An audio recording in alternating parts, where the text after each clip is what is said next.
Bonjour, c'est Riveless, bienvenue pour un nouvel épisode du Guide du Roublard. Aujourd'hui, je vais vous apprendre tout ce qu'il y a à savoir sur l'infiltration, les équipements utiles, ce que le jeu ne vous explique pas forcément. Je vais vous partager les astuces ultimes du roublard furtif.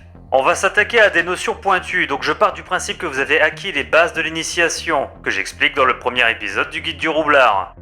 Commençons avec les équipements utiles pour la furtivité. Tout d'abord les CME. En dehors du brouillage des caméras ou de certains objectifs, les CME empêchent les civils et les gardes d'appeler la police. De base, les CME ne bloquent pas les beepers, sauf si vous avez la compétence expert en CME en as.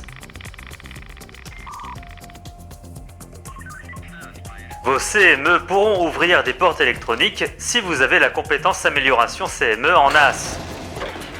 Si vous vous demandez quelle est la portée d'un CME, sachez qu'elle est infinie, ça marche sur toute la carte. Vos CME n'empêcheront pas la levée d'une alarme si c'est à cause d'une vitre brisée ou à cause d'un bouton panique. Et enfin, les CME peuvent être chaînés pour continuer le brouillage plus longtemps. Parlons des mines maintenant. Les mines sont très utiles en furtivité. Elles marquent les gardes et les civils qui passent devant. Pratique pour garder un œil sur les gens, surtout quand la visibilité est limitée, comme à l'intérieur d'un bâtiment. De la même manière que le marquage manuel, le marquage des mines bénéficie à vos coéquipiers. Elles ne sont visibles que par les joueurs, aucun risque qu'un civil ou un garde soit alerté.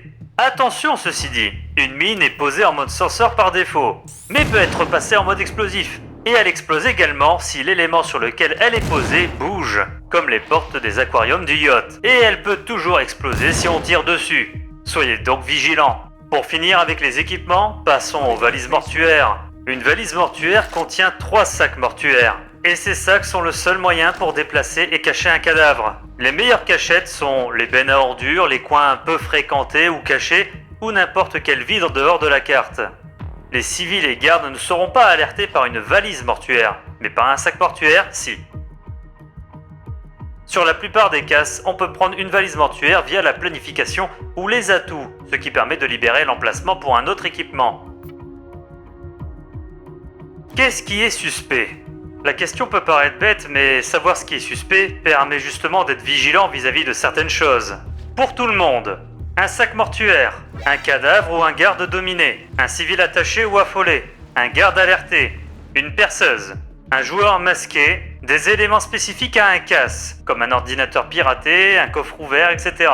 Et il reste quelques points qui sont suspects mais pas pour les civils, donc uniquement pour les gardes ou les gangsters. Il y a les vitres abîmées ou brisées, les joueurs en mode inspection, les caméras cassées et les sacs de butin. Oui, un civil qui voit un sac d'or, y a pas de problème, il va le laisser là.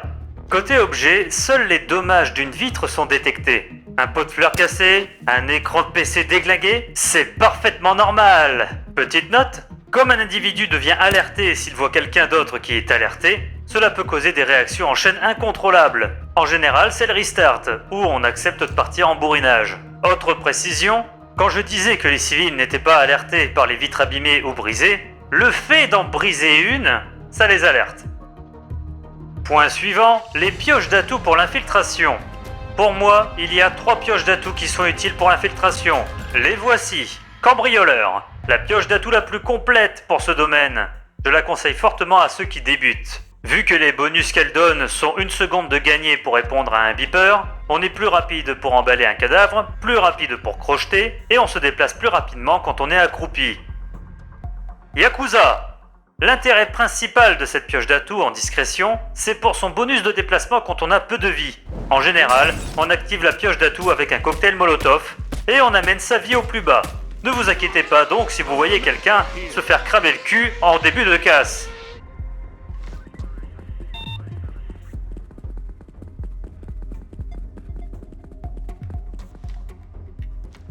Hacker. Avec cette pioche d'atout, vous pouvez équiper en arme de jet le CME de poche. Il neutralise les appareils électroniques et les beepers pendant 6 secondes. Pioche d'atout indispensable si vous voulez faire du CME rush.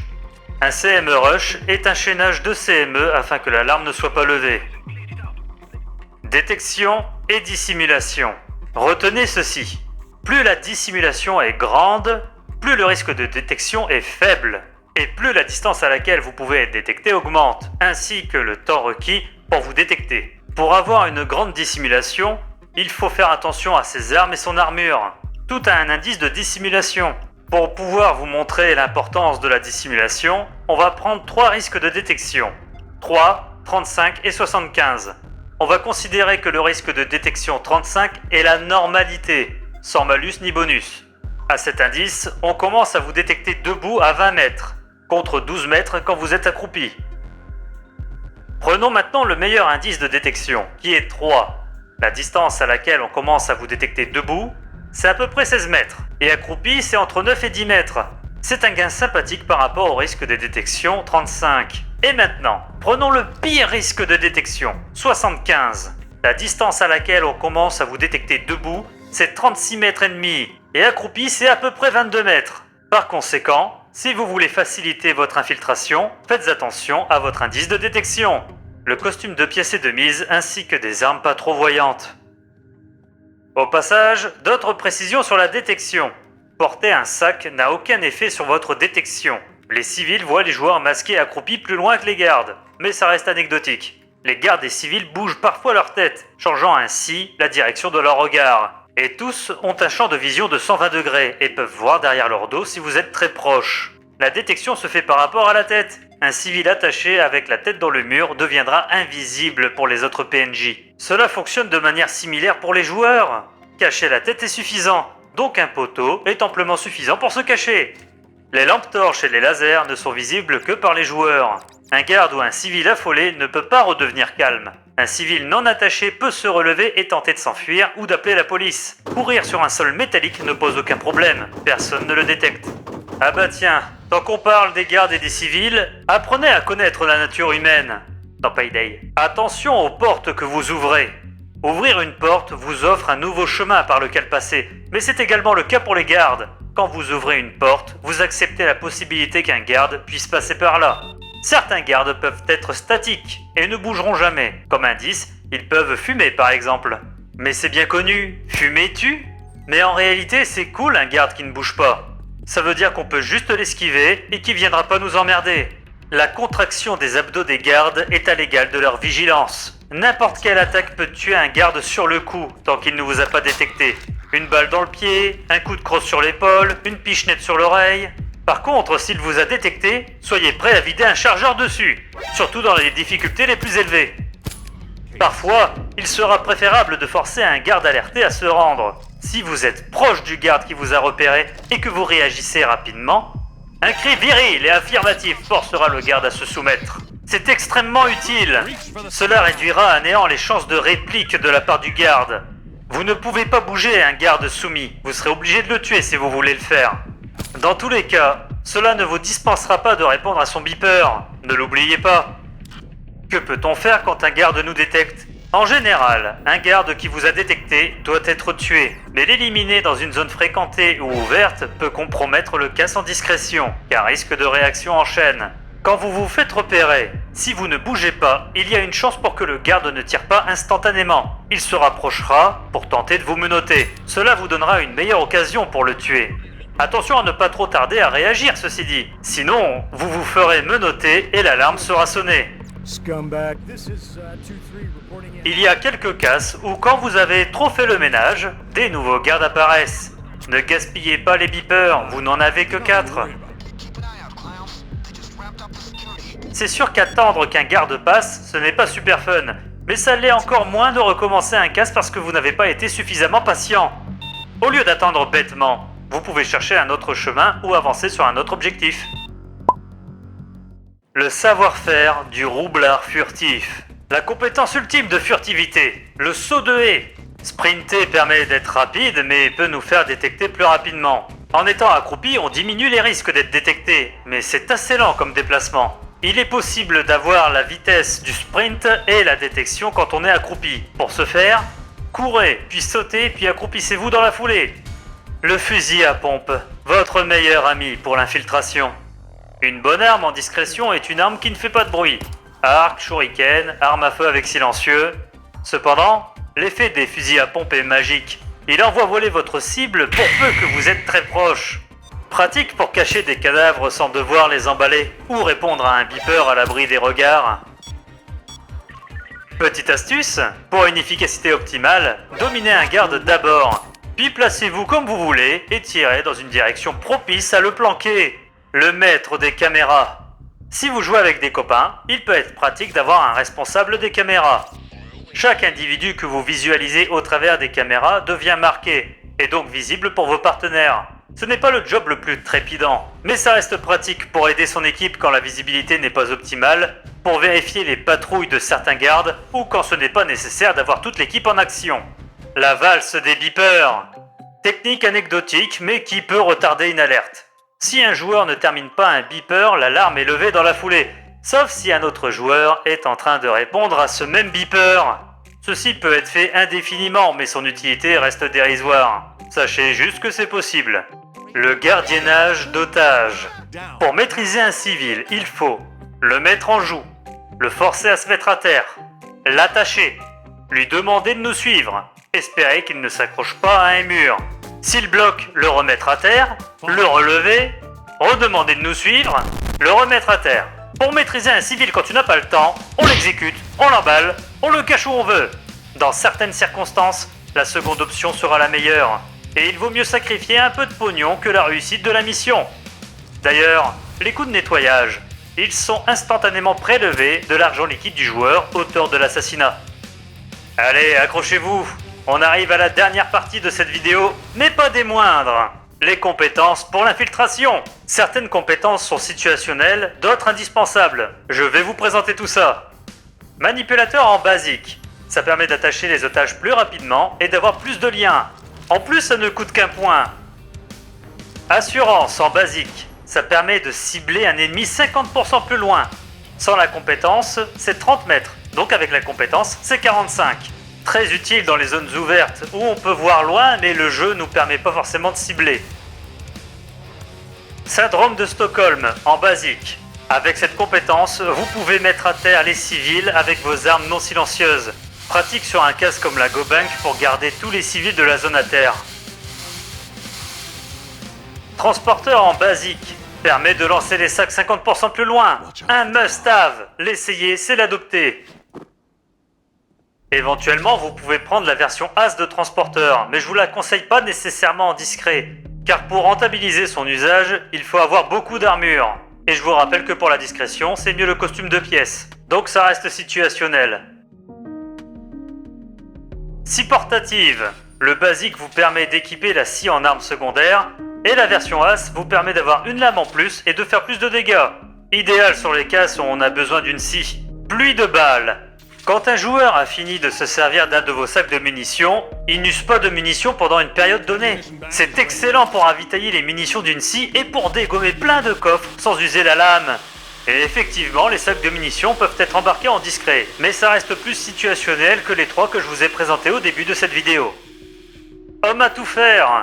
La version basique permet de déployer et d'interagir 2 fois plus rapidement avec un équipement, et la version As permet d'avoir un second équipement, mais avec 2 fois moins de quantité quand même, faut pas abuser. Ce n'est donc pas utile de prendre toutes les compétences qui permettent d'augmenter la quantité d'équipement.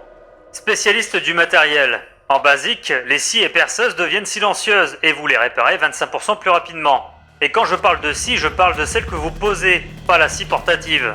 Et en As, vos scies et perceuses gagnent 10% de chance de redémarrer toutes seules. Petite chose à savoir par rapport au redémarrage.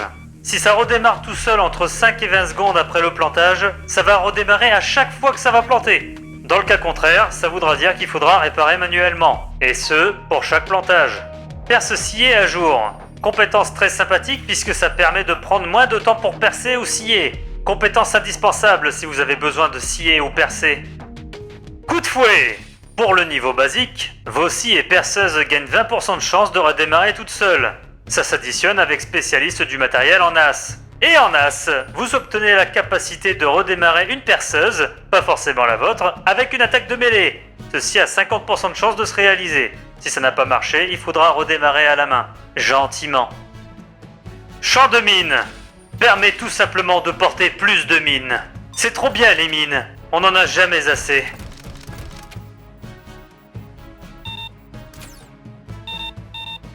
Caméléon. En basique, ça retarde la détection quand on est en mode inspection.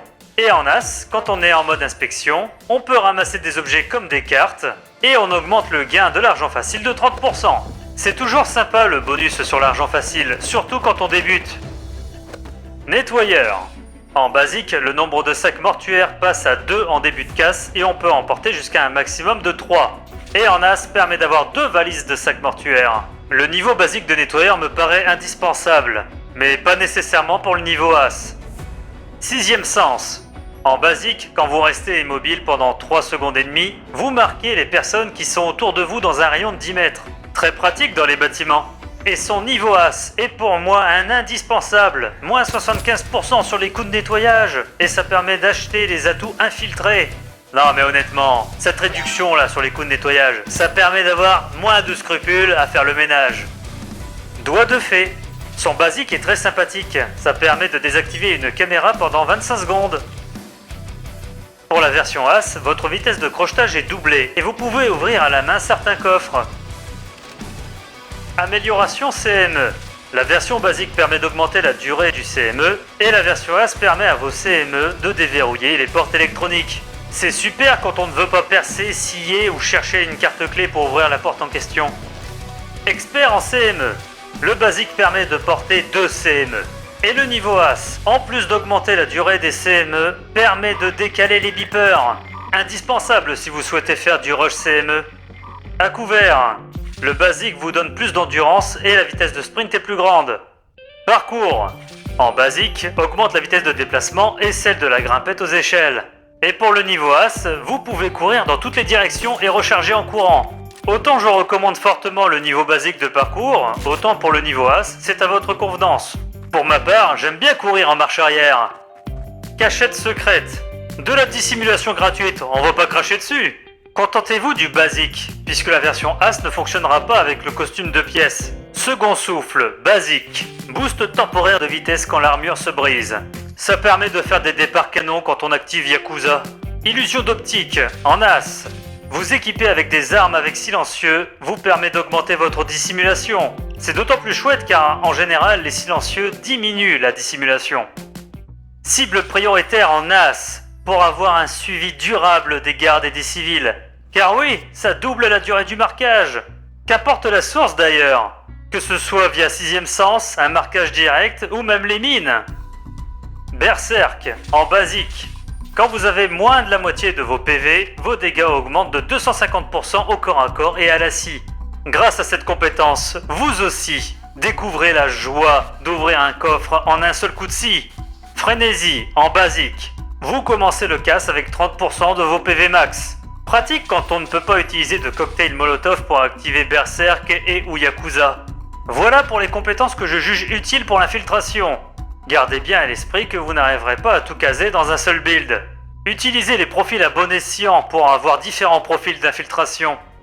Et voilà, je pense avoir couvert l'essentiel de ce qu'il y a à savoir sur la discrétion dans Payday. C'était un vaste sujet et j'en aurais autant à dire sur le bourrinage. Pour conclure, je vous dirai qu'il n'y a plus qu'à pratiquer. Expérimentez par vous-même, ressentez les mécaniques de jeu. Soyez aussi vif qu'un courant d'air, aussi discret qu'une ombre dans les ténèbres obscures de la nuit noire. Bon ok, vous avez compris l'idée, hein. Peut-être même que vous allez trouver la discrétion trop facile après avoir acquis tout ce savoir, au point de faire des challenges 75 de détection. Et ouais, il y en a qui le font comme mortifère. Avant de vous laisser, je vous invite à vous abonner et à activer la cloche pour être tenu au courant de la parution des prochains épisodes du Guide du Roublard. Exprimez-vous dans l'espace commentaire et avec le petit pouce en l'air. Je vous remercie d'avoir regardé cette vidéo et je vous dis à bientôt les petits roublards. Bye bye.